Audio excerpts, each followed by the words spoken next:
Hey, hey, hey! Welcome to part 3 of our Canning Basics 101. Today I'm talking about lids and rings. Let's get into it.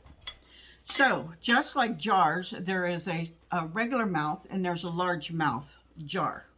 You have both of those options. You have those options in the lids that are available to you.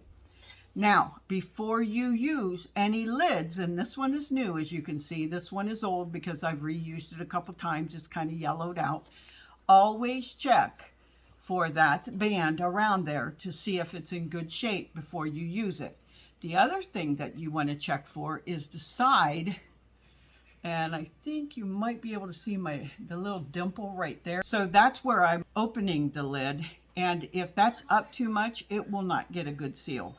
We put a lot of work into canning that we don't want all of that work to go to waste because we didn't want to use new lids. So when in doubt, throw it out. So you have those two sizes. You can buy those two sizes. You can either buy them just as the lids, or they come in a set where you buy them and you will get the ring and the lid together. Now, usually when you buy brand new canning jars, the lids and the rings will already be on the jars. So recommendations by the professionals is never use this twice. I'm speaking from my experience in here. I haven't had any problem using them, but what I do is I do date them the month and the year as to when I use them, and I will use them probably within that same year span, but only after I've investigated to make sure everything is okay. And as soon as I see that it's not, then those get thrown away. Now, there might be a little rust on this side of it. That's not going to do any damage. The most important is this and what's underneath there. The other question that I get asked was about, can I use just jars that I got from the store? And I do.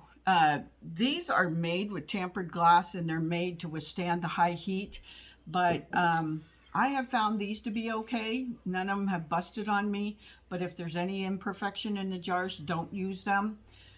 And what I do then is I use the lids that come with those. And what I'm looking for is I'm looking for that ring, and you can see it, it's kind of yellow in here. I want to make sure that ring is as good as the gasket that I'm looking on my lids. And as long as that's in good shape, then I will go ahead and use it. Now you might see that I have a Tostitos lid on an olive jar. Now, as long as the lids fit, then that's fine. This is the actual lid for it, and I can use that. But sometimes if this lid has gone bad, then I have this as a backup lid that I can use. The best way to test to make sure these lids are good is to turn it upside down, and as long as it doesn't leak, then this is a good lid for it. So you can use these, just make sure the seal's on there. And again, that is your preference. There are going to be people that tell you do not use these, and there's going to be people that say only use these, save your money. I'm talking from my experience, and I encourage each person to do their own research and decide what they want to do. Another question that I get is, why don't you leave the rings on whenever you are canning? Before I answer that question, let's go over the rings. So you've got two different size rings, just like you do in the lids and to fit the jars. You also have some other kind of lids. As long as the gasket is sealed in there, you can use it, but notice there's no gasket in there. So make sure if you're going to use a different type of lid that you have a good seal inside of it. Sometimes I will be screwing on one of these lids on what should work with no problem, and they just keep going. Definitely change that out, and then I could use it on another one and they work fine. So I don't know why that does it, and you might come up against that. So I want you to know, just check it on a different jar. The one thing that you want to check about lids is also if they're damaged. Now notice all those warps in there.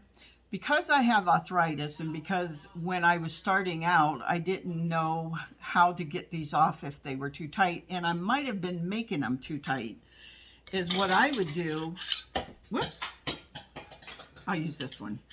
What I would do is I would take this and I beat it against the side of the counter. What happens is that'll loosen that seal. But if that also loosens the gook that's under here, it might also loosen this. So I would encourage doing that. The question I keep getting is, why don't you leave rings on your product? What I would encourage everyone to do is, especially like my dog food, these sometimes siphon out, or if I'm cooking chicken, sometimes the liquid that I didn't even put in the jar sometimes siphons out and it will fall onto the jars below it. So I encourage everybody to, once your jars have cooled down after you've taken them out of the hot pot, I'd encourage you to put them into the hot soapy water and then in there remove this lid. Then you're going to take a washcloth and you're going to really wash this side around here. The same time, what I'm doing is I'm checking to make sure this lid is good and sealed. You want to make sure you're washing all the gook off of these ones. After that, if you want to put a ring back on it and put it in your pantry, go right ahead to do that. You do want to at least take the ring off so that you can double check that the sound is the proper sound that you need, or that it's sealed. And if you leave this on, sometimes it gives you a false seal sound. Okay, I want to show you these. I have so many lids, so many rings, because I don't leave them on. And I have 2 bucketfuls that just sit in my pantry that are very hard to get out. So I found these. I used toilet paper holders. Isn't that pretty cool? If everything is done correctly, this is what you're going to want to hear. Hear that suction? You want to stop the vacuum.